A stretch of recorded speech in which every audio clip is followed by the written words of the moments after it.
안녕하세요. 진짜 영성공부 여러분과 함께하고 있는 목동 대흥교회 유성택 목사입니다. 여러분과 저는 에스더의 말씀을 가지고 믿음의 정면 승부라고 하는 주제를 말씀을 나누고 있습니다. 믿음의 정면 승부, 믿음을 가지고 세상과 직접 맞서 싸우라는 것입니다. 말씀을 나누다 보니 벌써 8번째 강의가 되었고요. 오늘이 이제 마지막 인사를 드릴 강의가 되겠습니다. 오늘은 에스더서의 결어라는 주제로 말씀을 나누겠습니다. 결론이라는 거죠. 어떤 말로 에스더서가 끝나고 있느냐라는 것입니다. 여러분, 시작도 중요하지만 우리의 인생에 있어서, 삶에 있어서 마지막 역시 중요합니다. 처음에 아무리 잘하고 중간에 또 아무리 잘한다 할지라도 마지막 부분을 엉터리로 하게 된다면 그 사람에 대한 기억, 그 일에 대한 기억이 영 좋지 않게 찜찜하게 남기 때문이죠.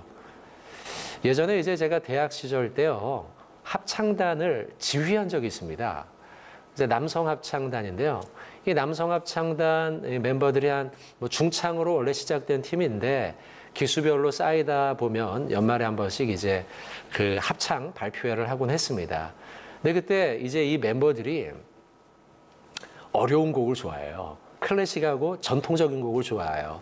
그래서 오라토리오 곡들 있지 않습니까? 핸델의 메시아니, 하이든의 천지창조니 막 이런 곡들을 대학생들이니까 겁없이 막 했죠. 전공한 사람들이 아니고 그냥 신학생들이었는데 그런 곡들을 지휘를 제가 한 적이 있어요. 저도 돌아보면 그렇습니다. 그때는 겁없이 그냥 아무것도 모르고 지휘했는데 지금 생각해 보면 그 음악을 다 이해하지 못하고 그 화성 또 거기에 나와 있는 이 파트별로 주고받는 대위 그다음에 그 안에 있는 박자, 리듬 이런 걸 충분히 이해하지 못하고 막 지휘했던 것 같아요. 그런데 불렀던 그 우리 합창 단원들이나 또 반주자들이 워낙 잘 받쳐줘서 저는 막 이렇게 지휘만 했던 것이죠. 근데 지휘를 해보니까 그렇더라고요, 여러분. 시작도 중요하고 과정도 중요한데 제일 중요한 건 언제? 마지막이라는 거죠. 마지막 부분에 짠! 끝내야 되는 거죠. 찬송가로 치면 아멘 하면서 아멘에 탁 똑같이 맞춰서 끝내는 거. 이게 중요하다는 것이죠. 마지막 정말 중요합니다. 여러분, 오늘 말씀이 그렇습니다. 오늘 말씀이 드디어 이제 에스더서의 마지막이에요. 마지막 말씀을 보면서 저는 이 스피노자의 이야기가 떠오릅니다. 여러분, 철학자 스피노자, 네덜란드 출신의 철학자죠. 그는 이제 1600년대에 살았던 인물인데 45세의 인생을 살고 생을 마감하게 됩니다. 그는 자기가 살아가던 삶의 순간순간들을 마지막이다 생각하고 살았던 것 같아요. 최선을 다해서 그러나 평범하게. 그래서 그가 했던 말이 이런 말이 있죠. 내일 지구에 종말이 온다 할지라도 나는 오늘 뭘 심습니까? 사과나무 한 그루를 심겠다. 그런 말을 하죠. 실제로 그는 안경 렌즈를 닦는 일을 배웠습니다. 안경 렌즈공 일을 배워서요. 자기가 철학에 대한 이 조예가 깊은 걸 알고서 철학 교수들과 대학교 교수들이 이제 하이델베르그 대학에서 그에게 교수직을 제안을 합니다. 근데 그 교수직을 받아들이면 그 학교에서 원하는 어떤 방향으로 철학의 방향을 제시해야 되니까 그게 자기에게 맞지 않다고 생각하여서 그걸 거절해요. 그리고 그가 하는 일이 뭐냐면 바로 이 렌즈 수리공, 청소공 이 일을 하죠. 그러면서 하루하루를 그렇게 자기의 말처럼 살아갔던 것 같습니다. 이런 마지막에 대한 말씀을 드리는 것은 에스더서의 마지막에 우리가 드디어 와 있기 때문입니다. 우리가 보고 있는 이 에스더서, 지금까지 쭉 봐왔던 말씀, 그 가운데 10장, 그리고 9장 끝부분, 이게 저와 오늘 여러분이 나눌 말씀의 본문인데요. 9장 끝부분과 10장 이 한 장, 이 말씀을 통해 에스더서가 마지막에 저와 여러분에게 주고자 하는 메시지가 무엇인지를 좀 보고자 합니다. 여러분, 에스더서는 총 10장으로 이루어져 있는데요. 이 10장, 마지막 10장째는요, 절수가 딱 3절밖에 되지 않습니다. 그래서 마지막에 참 짧고 굵다, 이런 생각이 좀 듭니다. 불임절에 내용들이 9장에 쫙 열거되죠. 우리 바로 전 강의에서 나누었던 불임절의 정신, 기뻐하라, 뭐 또 나누어라, 베풀어라, 선물을 줘라, 뭐 이런 불임절의 정신이 9장에 쫙 나오고 10장에 와서 이제 에스더서가 결론을 했는데 그 내용은 무엇이냐? 모르드게에 대한 평가의 내용이 담겨 있어요. 모르드게의 평가. 모르드게가 훗날 어떻게 살았으며 그리고 그는 어떤 인물이 되었으며 사람들은 모르드게를 어떻게 생각하고 평가하더라라는 내용이 10장에 3절, 3개의 절로 이루어진 10장에 기록이 되어 있다는 겁니다. 자, 먼저 성경 한 절 읽고 우리 말씀 좀 나누겠습니다. 에스더서 10장 3절의 말씀입니다. 유다인 모르드게가 아하수에로 왕의 다음이 되고 유다인 중에 크게 존경받고 그의 허다한 형제에게 사랑을 받고 그의 백성의 이익을 도모하며 그의 모든 종족을 안위하였더라 라고 기록하고 있습니다. 세 가지 평가를 합니다. 첫 번째는 그가 크게 존경받았다는 겁니다. 사람들이 그를 존경했어요.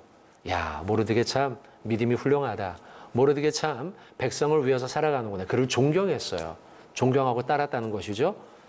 두 번째 평가는 뭐냐? 그는 많은 사람들의 형제들의 허다한 형제에게 사랑을 받았어요. 많은 사랑을 베풀었고 그도 사람들로부터 사랑을 받았어요. 박수를 받았다는 것이죠. 세 번째, 그는 그에 대한 평가 세 번째는 그의 모든 종족, 백성의 이익을 도모했다라고 기록하고 있어요. 다시 말하면 그는 사리 사욕을 채우지 않고 모든 사람들, 많은 사람들의 공익을 위해서 살아간 인물이라고 평가하고 있는 것입니다. 이게 모르드게에 대한 평가입니다. 여러분, 평가라는 게 그렇습니다. 사람의 면전에 대고서 이야기하는 경우를 평가라고 이야기하지 않죠. 그거는 보통 좋은 이야기만 하기 마련이니까요. 뭐 간혹 때로는 면전에 대고 나쁜 얘기도 하는 분들도 있긴 하더라고요. 근데 여러분, 앞에서 얘기할 때는 좋은 이야기를 많이 하죠. 그래서 온전한 평가라고 할 수는 없죠. 반쪽짜리겠죠. 평가는 어떻게 하느냐? 등 뒤에서 합니다. 저 사람이 저 앞을 보고 있으면 그 등 뒤에서 자기들끼리 이야기하는 것. 왜냐하면 이 이야기는 그 사람의 귀에 직접 들어가지 않고 자기들끼리 하는 이야기니까요. 그러니까 이게 객관적 평가가 되겠죠. 세 가지로 평가했다는 거예요. 존경받고 사랑받고 공익을 위해서 사리사욕을 챙기지 않았다. 그런 인물로 평가받았다는 거예요. 평가는 그래서 등 뒤에서 하는 것인데요. 등이라는 게 참 여러분 그렇습니다. 여러분 중에 혹시 목이 엄청 길어가지고 이렇게 해서 여러분의 등을 보신 분 계십니까? 글쎄요. 저는 이제 갈수록 목이 뻣뻣해져가지고 이렇게 해서 등 뒤를 못 보겠더라고요. 아마 등을 보는 사람은 뭐 거의 없으실 겁니다. 등이 가려울 때 내 마음대로 막 긁을 수가 없어요. 여러분, 이 보는 것도 내 마음대로 못 보고 가려운 걸 긁는 것도 내 마음대로 잘 안 되죠. 그게 등이에요. 여러분, 얼굴은 내 마음대로 바꿀 수 있습니다. 요즘 뭐 성형 수술하는 병원이 워낙 잘 되니까요. 뭐 그렇게 바꾸기도 하지만 뭐 그런 의미보다는 예를 들어 얼굴이 찡그러져 있어요. 그러면 거울 보고 이건 안 되겠는데 웃어봐야지. 바꿀 수 있다는 거죠, 여러분. 얼굴은요. 손도 그렇습니다, 여러분. 손도요. 내 마음대로 손가락을 접었다 펼 수 있어요. 팔도 내 마음대로 할 수 있어요. 근데 등만큼은 내 마음대로 잘 안 되는 게 등이에요. 등은 고작 해봐야 등 피고 그리고 등 다시 굽고 이게 고작입니다, 여러분. 내 마음대로 하기 참 어려운 게 등이라는 거예요. 근데 여러분 지금 모르드게, 이 에스더서의 중요한 인물 하만, 모르드게, 에스더, 그 가운데 마지막 10장에 나오는 모르드게에 대한 평가, 등 뒤에서 사람들이 하는 이야기, 모르드게가 나에 대해서 좋게 말해 라고 한다고 그들이 좋게 말하는 게 아니잖아요. 등 뒤에서 하는 이야기니까요. 근데 어떤 강요에 의해 이야기한 게 아님에도 불구하고 사람들은 10장에 있는 말씀처럼 그에 대해 좋게 말하고 있어요. 그는 존경받았더라. 그는 사랑받았더라. 그는 사리사욕을 채우지 않고 모든 사람을 위해 일했더라. 라고 그의 등 뒤에서 모르드기에 대해 좋은 말로 오늘 말씀을 기록하고 있다는 겁니다. 여러분 지금은 10장의 말씀을 보면서 에스더서의 제일 끝부분이죠. 보면서 그가 존경받는다라고 기록하고 있지만 실제로 여러분 우리가 이 부분에서 놓치지 말아야 될 게 뭐냐? 모르드기의 중간평가까지는 그러지 않았다는 겁니다. 모르드기는요 알려진 인물도 아니에요. 사람들이 잘 몰라요. 알아봐야 기껏 알아봐야 주변의 몇몇 사람들 정도이죠. 백성들이 그를 모두 다 알지도 못해요. 또 모르드기에 대한 평가 어떨까요? 그는요 오늘 우리가 보고 있는 에스더서 10장까지 가운데 정확히 중간 5장까지는요 모르드기에 대한 평가 굉장히 안 좋습니다. 특별히 그는 하만으로부터 찍히지 않았습니까? 5장까지의 말씀을 보면 그는 하만 권력자, 최고의 권력자 하만으로부터 완전히 낙인이 찍혔어요. 그래서 하는 일마다 점점점 어려워지고 궁지에 몰리게 되지 않습니까? 그게 모르드기에 대한 성경의 기록이에요. 여러분 누구한테 찍혀보셨습니까? 여러분 학교 옛날에 제가 고등학교 다닐 때는 이제 학생주임, 뭐 우리 농담으로 학주라고 부르죠. 줄여서 학주. 학생주임 선생님한테 한번 찍히면은요 학교 생활이 어려웠습니다. 학교 등교할 때도요. 이제 제가 다니던 시절에는 두발자유라가 있었는데요. 두발자유라는 게 말만 두발자유라지 실제로는 규격대로 해야 됩니다. 뭐 귀 밑으로 뭐 눈 위로 얼마 뭐 이렇게 있어요. 근데 보통 아이들은 지나가도 약간 길어도 봐주거든요. 근데 이 학생주임 선생님한테 찍힌 아이들은요. 요 정해진 규격에서 조금만 내려와도 너 이리 와. 너 왜 이렇게 머리 길렀어? 그리고 머리를 막 가위로 그 자리에서 막 자르고 그랬어요. 그게 이제 옛날 이야기죠. 여러분 직장인들도 마찬가지예요. 직장 생활 속에서 내 직장 상사에게 찍혀보십시오. 직장 생활이 얼마나 고달픕니까? 근데 오늘 우리가 보고 있는 에스더서의 모르드기가 그래요. 그는요. 당대 최고의 권력자인 하만에게 찍혔어요. 하만이 그를 찍어가지고는 그를 봐주지를 않아요.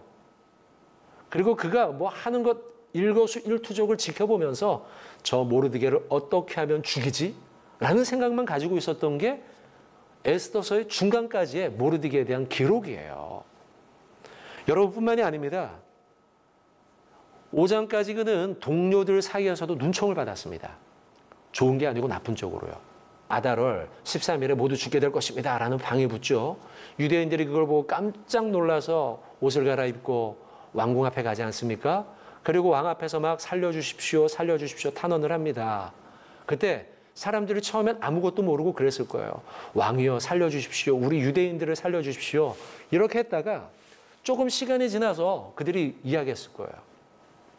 아니 도대체 우리가 왜 이렇게 죽게 되는 거야? 그때 누가 이야기하지 않겠습니까? 아이고 모르드게라는 사람이 그 작자가 그냥 이렇게 했다는 거야. 유대인들이 그를 좋아하지 않았을 거예요. 사람들마다 다 이구동성으로 아이고 저 융통성 없는 저 인간, 저 사람 때문에 우리 민족이 다 죽게 되다니 이게 무슨 꼴이야 라고 하며 유대인들이 동료들이 다 그를 싫어하고 배척했을 거라는 거예요. 그러면서 지조를 잘 지켰다, 잘했어 이렇게 말하는 사람은 없고 모두 다 그를 향해서 어이구 저 눈치 없는 인간, 저 융통성 없는 인간, 아이고 잠깐 머리 한번 숙이면 되지 라고 이야기하면서 유대인들조차도 그를 싫어했을 것이라는 거예요.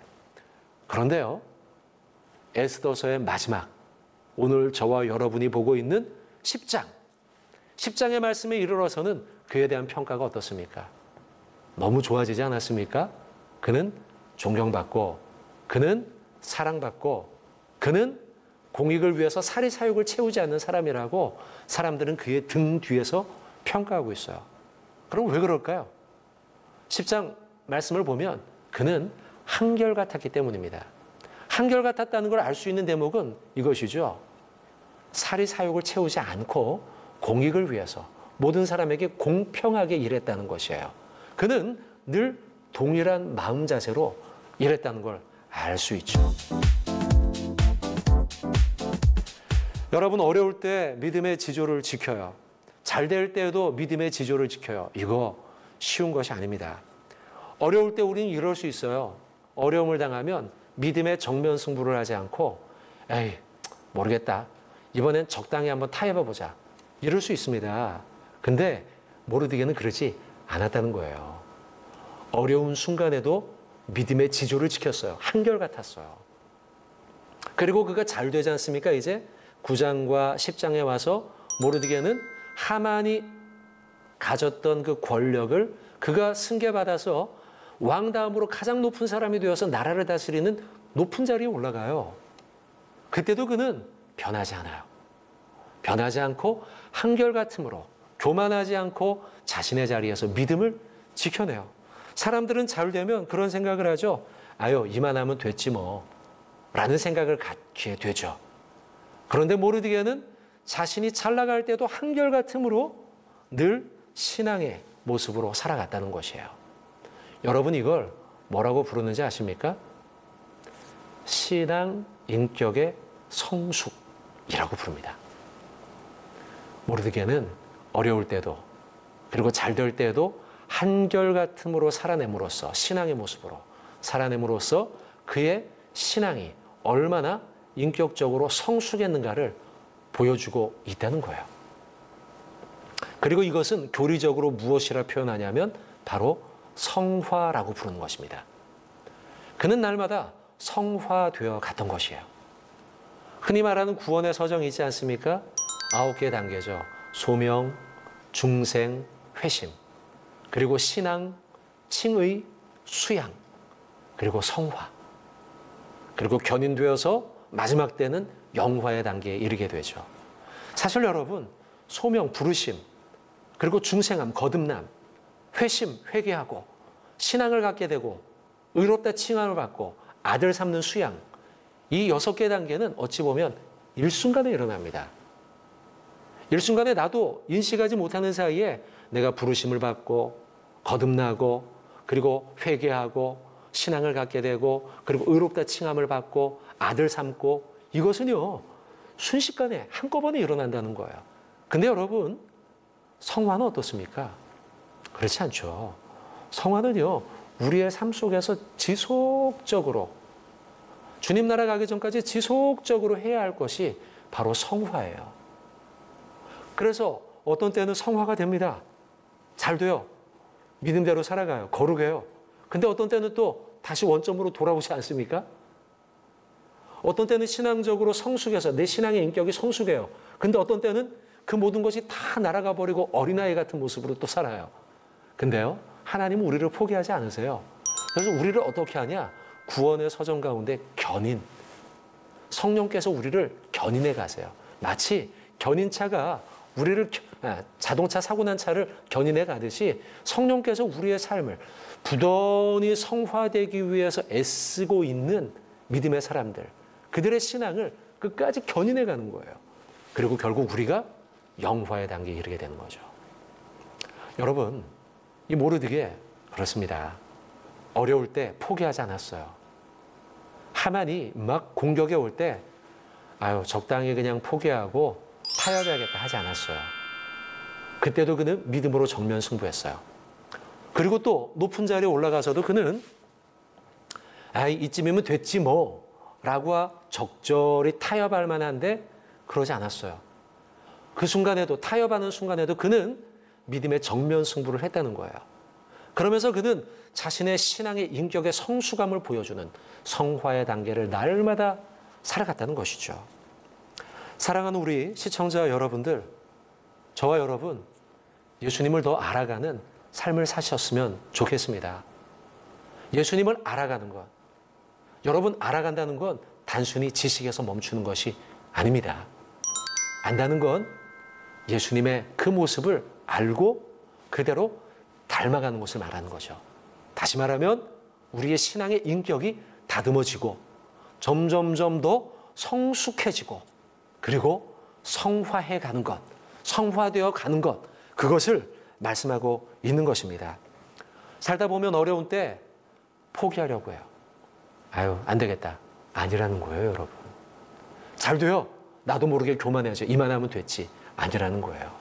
어떤 순간에도 우리는 신앙적으로 정면 승부함으로써 성화되어가는 저와 여러분의 삶이 되어야 할 것입니다. 여러분, 어떤 사람은요, 만나면 겉모양은 그럴싸합니다.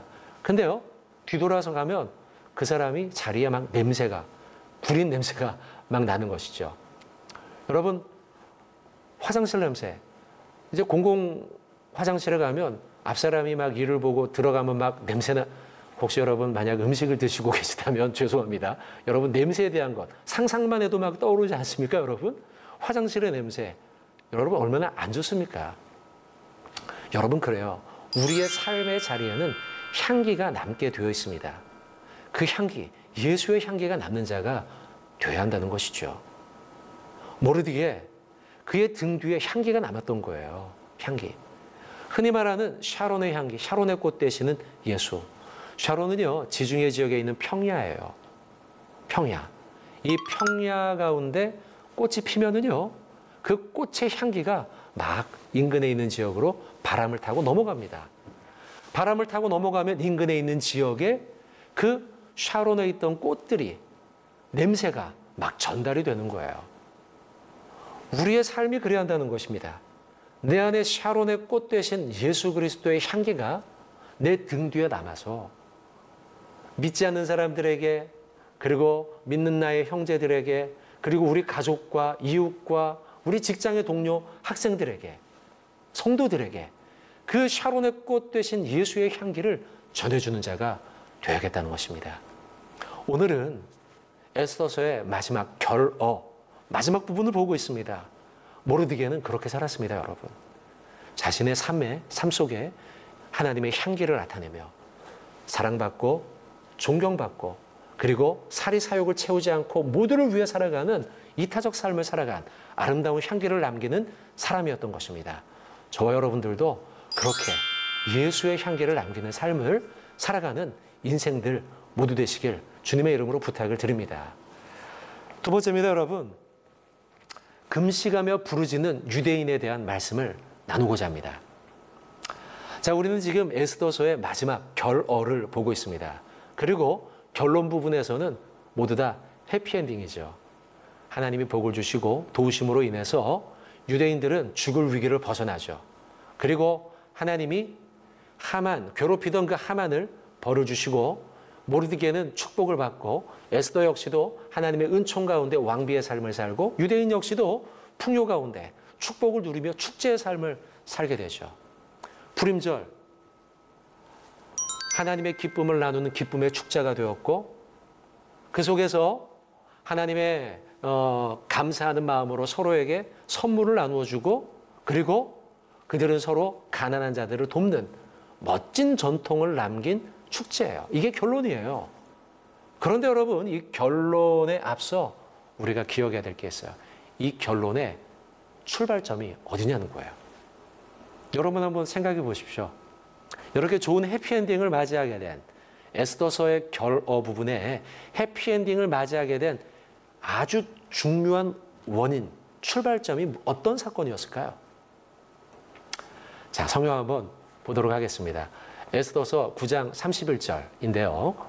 정한 기간에 이 불임절을 지키게 하였으니 이는 유다인 모르드게와 왕후 에스더가 명령한 바와 유다인이 금식하여 부르짖은 것으로 말미암아 자기와 자기 자손을 위하여 정한 바가 있음이더라. 자, 여러분, 중간 부분에 나오죠. 유다인이 금식하며 부르짖은 것으로 말미암아. 여러분, 불임절의 축복, 에스더의 해피엔딩의 핵심적인 출발점은 무엇이냐? 금식과 부르짖음이에요. 여러분, 우리가 신앙생활하면서 어려울 때는 막 하나님께 막 매달려 기도합니다. 그러다가 하나님의 도우심으로 벗어나잖아요. 그러면 해피엔딩이에요. 막 아주 행복한 일이 막 벌어져요. 그러면 우린 잊어버려요. 어려웠을 때 내가 어떻게 하나님 앞에 매달려 기도했는지, 간절하게 매달려 기도했던 그때를 잊어버리더라는 거예요. 사실 이 해피엔딩의 중요한 원인점은 바로 금식과 부르짖음에 있었는데, 여러분, 우리도 마찬가지로 우리의 삶 속에서 하나님이 주어주시는 모든 축복들은 사실은 하나님을 향한 간절한 금식과 기도를 통해 얻게 된다는 사실입니다. 여러분 성경을 보십시오. 수많은 사건들이 그렇게 기록하고 있습니다. 하나님의 축복과 하나님의 도우심은 언제 임하느냐? 하나님 앞에 매달려 기도할 때 하나님의 도우심이 임한다는 거예요. 히스기야 왕 잘 아시죠 여러분? 히스기야 왕. 히스기야 왕 시대에 하나님이 많은 축복도 주셨지만 위기 또한 있었습니다. 아수르가 이스라엘을 쳐들어왔죠. 쳐들어와서 엄청난 대군을 끌고 왔습니다. 사네립과 랍사게 그들이 히스기야 왕을 막 모독했죠. 그리고 하나님을 막 모독했습니다. 그리고 백성들에게 이야기합니다. 너희의 왕 히스기야가 여호와께서 도와주실 것이라고 말하는 그 말을 너희는 믿지 말아라. 그거 엉터리다 라고 이야기합니다. 그때 히스기야가 어떻게 하는지 아십니까? 히스기야가 그때 하나님의 성전을 찾아갑니다. 열왕기하 19장 1절과 4절의 말씀을 보시면 이렇게 기록하고 있습니다. 히스기야 왕이 듣고 그 옷을 찢고 굵은 배를 두르고 여호와의 전에 들어가서 라고 기록하고 있죠. 그리고 19장 4절의 말씀도 보십시오. 랍사게가 그의 주 아수르 왕의 보냄을 받고 와서 살아계신 하나님을 비방하였으니 당신의 하나님 여호와께서 혹시 그의 말을 들으셨을지라. 당신의 하나님 여호와께서 그 들으신 말 때문에 꾸짖으실 듯하니 당신은 이 남아있는 자들을 위하여 기도하소서 하더이다 하니라. 여러분 위기를 만났을 때 히스기야 왕이 했던 일은 무엇이냐? 하나님의 성전을 찾아갔어요. 그리고 그가 했던 일이 무엇이냐? 기도하며 기도를 또한 부탁했다는 사실이에요. 여러분 위기 가운데 히스기야 왕이 선택한 일은 바로 이 기도하는 일이었다는 거예요. 부림절의 축제 해피엔딩이 벌어지게 된 것도 기도로부터 시작됐죠. 히스기야 왕이 랍사게와 사네립을 이기게 된 아수르를 이기게 된 계기 역시도 기도하기 시작했을 때라는 거예요. 요나의 이야기도 마찬가지입니다, 여러분. 요나의 사건 잘 아시죠, 여러분? 니느웨 사람들이요 하나님의 심판을 받게 되었습니다. 니느웨는 여러분 아수르의 수도였어요. 늘 요나는 생각했죠. 나는 저 아수르 사람들 너무 싫어. 저들이 심판당하면 좋겠어. 근데 하나님이 심판하시겠다는 겁니다. 근데 하나님이 또 이렇게 말씀하십니다. 요나야, 너가 니느웨에 가서 니느웨 사람들을 보고 회개하라고 선포해라. 요나는 싫었어요. 싫어가지고 하나님 적당히 둘러대고는 니느웨로 가지 않고 어디로 갑니까? 다시스로 가죠. 다시스로 가는데 물고기 뱃속으로 들어가지 않습니까? 3일 만에 토해내고 이게 또 이제 나중에 예수님의 3일 만에 부활의 사건의 예표이죠. 그리고선 결국 어쩔 수 없이 니느웨로 갑니다. 니느웨로 가는데요. 니느웨로 가서 이제 회개하라 얘기해야 되는데 진짜 성의 없이 했을 것입니다. 왜냐하면 진짜 회개하기를 원치 않았으니까. 그래서 니느웨 사람들 보고 회개하시오 들릴 듯 말 듯 그렇게 이제 선포했습니다. 근데요. 니느웨 사람들이 어떻게 하는지 아십니까? 회개해요. 굵은 배 옷을 갈아입고 금식을 선포하고 회개해요. 요나서 3장 5절의 말씀을 보면 이렇게 기록합니다. 니느웨 사람들이 하나님을 믿고 금식을 선포하고 높고 낮은 자를 막론하고 굵은 배옷을 입은지라 금식하고 회개하더라는 거예요. 어떤 일이 벌어집니까? 니느웨의 심판이 뒤로 물러가게 돼요. 모두 다 구원받게 된다는 것이죠. 여러분 한국교회도 마찬가지입니다. 한국교회 선교사들을 통해 한국교회가 세워졌고 1907년 평양 대부흥 운동이 일어날 때 그 평양 대부흥 운동 가운데 무엇이 제일 먼저였냐? 회개와 기도였어요. 회개와 기도와 금식이 한국교회를 바꾸고 니느웨를 바꾸고 히스기야를 바꾸고 그리고 오늘 우리가 보고 있는 에스더서 이 불임절의 해피엔딩을 만든 것이 무엇이다? 회개와 금식과 기도라는 것이에요. 그럴 때 하나님은 그들 가운데 나타나셔서 역전의 명수가 되어주신다는 것입니다. 여러분 이런 회개가 이런 기도가 죽음으로부터 생명을 낳고 불임절의 축제를 만든 것이에요. 여러분 근데 사실 이거 모르는 사람이 있습니까? 여러분 지금 시청자 여러분들 가운데 금식이 중요하다, 기도가 중요하다, 회개가 중요하다 모르시는 분 아마 없으실 겁니다. 중요한 거 다 알고 있죠. 근데 문제는 뭡니까? 여러분 금방 잊어버린다는 사실입니다. 이게 중요해요, 여러분. 잊어버린다는 사실이에요. 중요한 거 아는데, 금식과 기도가 중요한 거 아는데 우리들이 그걸 금방 잊어버리더라는 거예요. 1990년 말쯤에 우리나라에 있었던 경제적 어려움, IMF죠. 그때 여러분 우리나라 정말 어려웠습니다. 기업들도 어려웠고 가정도 어려웠고 나라도 어려웠죠. 그때 우리나라 국민들이 뭘 했냐? 금 모으기 운동하지 않았습니까? 저는 아직도 그렇게 기억나요. 근데요, 우리가 그렇습니다. 그렇게 좋은 일이었음에도 불구하고 1년만 지나고 2년만 지나도 그 좋은 일들을 금방 잊어버려요. 그리고는 또 그냥 낭비하며 살고 그런 게 우리들의 모습이지 않습니까? 여러분 또 다이어트도 그렇습니다. 이제 새해가 시작이 되었는데요. 새해 여러분들 가운데 다이어트 계획 세우신 분들 많을걸요. 살 좀 몇 킬로 빼보겠다고, 건강을 회복해보겠다고 다이어트에 도전하신 분들 많을 겁니다. 근데요, 맛있는 음식이 딱 우리 앞에 나오면 어떻게 됩니까? 네, 그러죠. 아, 요것만 먹고 시작해야지. 뭐 이러지 않습니까? 또 우리 가운데 이런 생각도 합니다. 아이고, 다이어트는 뭐해? 내가 이거 해서 무슨 부귀영화를 누리겠다고 다이어트를 해. 다이어트는 내일부터. 뭐 이러지 않습니까, 여러분? 여러분, 그래요. 우리가 좋은 거는 알고 있지만 금방 잊어버리고 우리의 결심이 사그라지더라는 것입니다. 옛날에 이제 제가 교육 목사로 있을 때요, 학생들 데리고 여름 수련회, 겨울 수련회를 갑니다. 그러면 이제 저녁에 기도회 하지 않습니까? 막 뜨겁게 기도합니다. 막 아이들 막 뜨겁게 기도해요. 우리 교회 이제 청소년부 아이들 역시도 참 뜨겁게 기도하더라고요. 제가 지난 작년 여름 수련회 때 아이들 수련회 격려차 갔습니다. 가갖고 저녁에 가서 이제 하는 걸 봤는데요. 아이들이 그렇게 뜨겁게 기도할 수가 없어요. 막 기도하는데요. 정말 불이 막 내리더라고요. 우리 아이들도, 저희 자녀들도 이제 그때 청소년부에 있었으니까요. 어우, 우리 아이들도, 우리 아들, 딸들도요. 진짜 열심히 기도하더라고요. 이야, 됐다. 되기는 뭐가 됩니까, 여러분? 집에 돌아왔는데 그럴 수가 없어요, 여러분. 금방 원래 모습으로 돌아가더라고요. 여러분, 그렇습니다. 여러분, 우리가 중요한 거 알고 참 좋은 거 다 알아요. 그런데 우리 금방 잊어버리지 않습니까? 잊어버리지 말라는 거예요. 우리가 본 에스더서의 말씀은 우리에게 그걸 지금 도전하고 있는 겁니다. 에스더 9장 31절의 말씀 그렇습니다. 이 말씀을 가만히 보십시오. 이 말씀을 보면 잊지 말라는 거예요. 31절의 말씀, 정한 기간에 이 불임의를 지키게 하였으니 이는 유다인 모르드게와 왕후 에스더가 명령한 바 유다인이 금식하여 부르짖은 것으로 말미암아 자기와 자기 자손을 위하여 정한 바가 있음이더라. 이 금식하며 얻은 것, 부르짖으며 얻었던 이 하나님의 구원의 역사, 해피엔딩, 이거 잊지 말라는 거예요.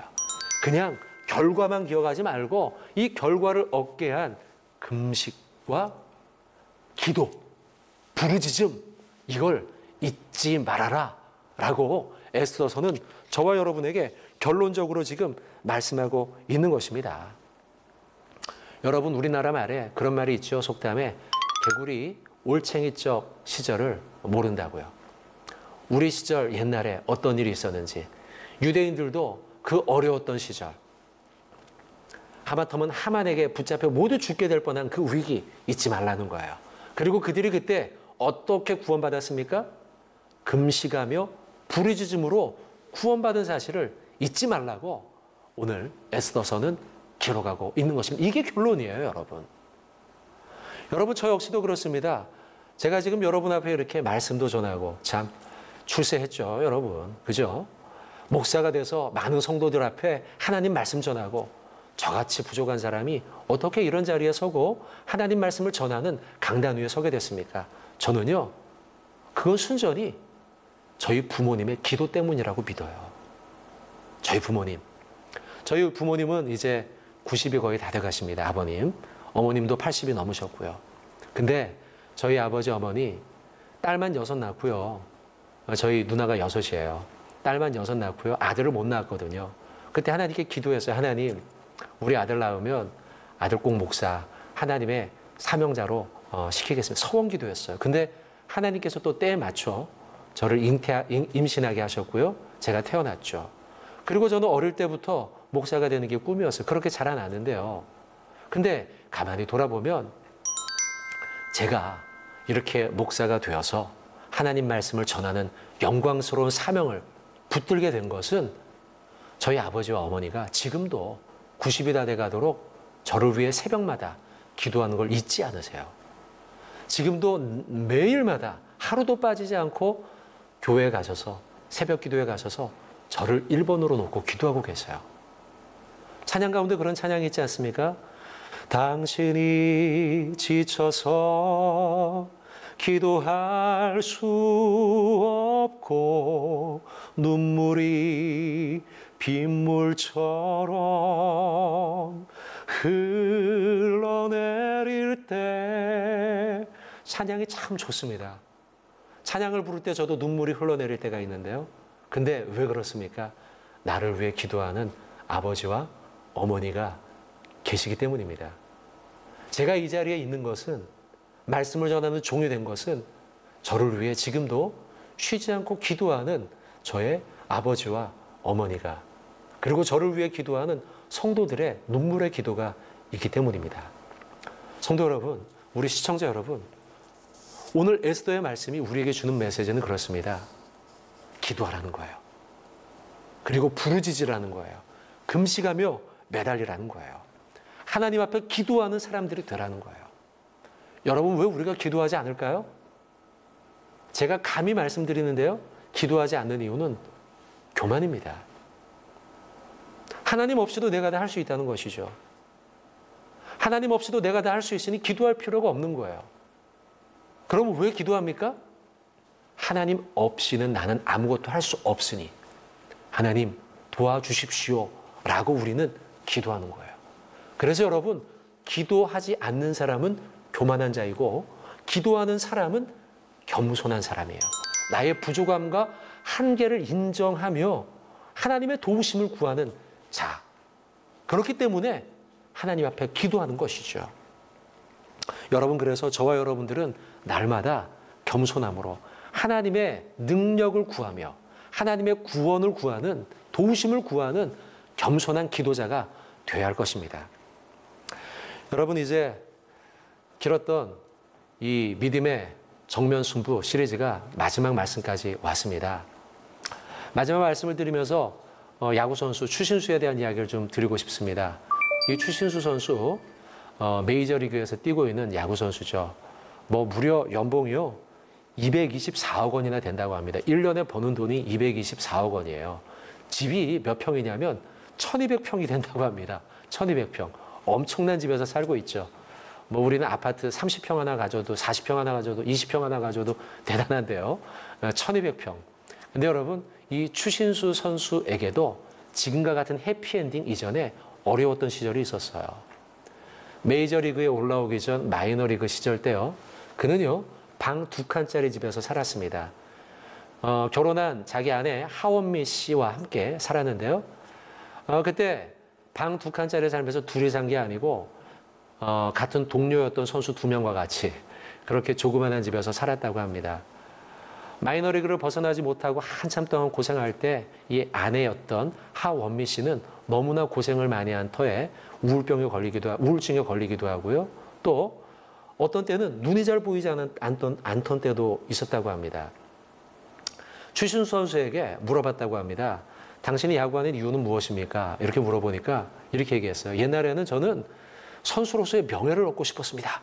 그렇게 얘기를 한 거예요. 그러니까 훌륭한 선수, 정말 야구 잘하는 선수가 되고 싶었다는, 그런 평가를 받고 싶었다는 거죠. 근데 지금은 달라졌다는 거예요. 저는 지금 이제는 가족을 위해 뛰는 선수가 되고 싶습니다. 이런 얘기를 했어요. 어느 날 이 아내가 눈이 보이지 않게 되는 실명을 할 수 있다는 위험 신호를 의사로부터 이제 경고를 받은 거죠. 그 이야기를 듣고 추신수 선수가 이런 말을 했다고 합니다. 여보, 당신이 눈이 안 보인다면 나는 이제 야구를 그만두고 내 눈을 빼서라도 당신 눈에 주어서 당신을 고쳐주고 싶어. 너무 멋있는 말 아닙니까, 여러분? 네, 이런 이야기는 네, 참 우리 남편들이 들으면 참 굉장히 마음이 좀 무겁죠. 야, 아내를 저렇게 사랑하는 사람, 그렇지 않습니까? 근데 참 그 말이 너무나 멋있어요. 내가 그렇게 하고 싶었던 야구를 그만두고라도 내 눈을 빼서 아내에게 주고 싶다. 여러분, 말이라도 그렇게 우리가 해야 합니다. 아니, 말뿐 아니라 마음도 진짜 그래야 되는 거죠. 말에 대한 말씀을 드리는 겁니다, 여러분. 자, 또 작년 2018년도입니다. 제자 훈련을 했던 저희 여자 제자반 한 자매가 있는데요. 우리 이제 제자반 자매들과 청년부, 저희 교회 청년부에 있던 제자반 청년들이죠. 둘이서 이제 교제를 좀 하게 됐습니다. 교제를 하면서 식사도 같이 하고 또 이부 순서로 게임을 했는데요. 농구 골대에 슛을, 자유투를 넣는 게임을 했어요. 청년들은 뭐 농구를 못해도 젊으니까 막 자기네끼리 하겠다고 나오겠다고 선수들이 3명이 나왔습니다. 근데 이제 우리는 선수가 이제 아무래도 이제 집사님들이니까 뭐 40대, 뭐 50대 이러니까요. 이제 아무래도 운동을 안 해본 지 오래됐죠. 누가 나가나 서로 미루고 있는데요. 제일 나이가 많은 자매님이 손을 번쩍 들더라고요. 목사님, 제가 한번 해보겠습니다. 그래서 우리가 제일 언니가 한다고 그러면서 이제 나머지 이제 제자반 자매들이 야, 막 박수를 쳐줬어요. 그러면서 물어봤습니다. 자매님, 농구를 옛날에 해보셨어요? 물어봤죠. 그랬더니 이 자매님이 이렇게 이야기하는 거예요. 아니요, 저 한 번도 해본 적이 없어요. 왜 신청했어요? 왜 하겠다고 했어요? 물어보자. 목사님이 하라고 해서 순종하는 마음으로 했습니다. 이야기하는 거예요. 그 이야기를 들으면서 우리 나머지 자매들이 그랬어요. 야, 저렇게 멋진 말은 혼자 다 한다고. 순종하는 말은 혼자 다 한다고 이야기하면서 우리가 이렇게 반농담으로 타박한 적이 있습니다. 여러분, 그래요. 우리의 입, 우리의 말 어떻게 할 것인가? 우리는 지금 에스더서의 마지막을 보고 있습니다. 우리의 인생도 언젠가는 마지막이 올 것입니다. 그때 우리는 어떤 말을 하며 살아가는 삶이 되어야 될 것인가? 우리의 말이 순종의 말을 해야 하고 화평의 말을 해야 하고 진실한 말을 하며 우리의 인생의 마지막을 향해 달려가는 삶이 되어야겠다는 것입니다. 여러분, 에스더서 마지막 9장, 10장, 특별히 9장 30절 끝부분에 마지막 부분에 우리에게 이런 말씀을 에스더서는 던지고 있습니다. 화평하고 진실한 말로 편지를 써서 아하수에로의 나라 127지방에 있는 유다 모든 사람들에게 보내어. 여러분, 에스더서의 마지막 부분에 우리에게 주고 있는 도전은 무엇이냐?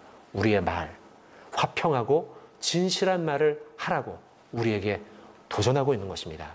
사랑하는 시청자 여러분, 저와 여러분은 지난 8번의 강의를 통해서 에스더서의 믿음의 정면 승부에 대해서 같이 은혜를 나누었습니다. 이제 오늘은 마지막입니다. 여러분에게 마지막으로 남기고 싶은 도전은 무엇이냐?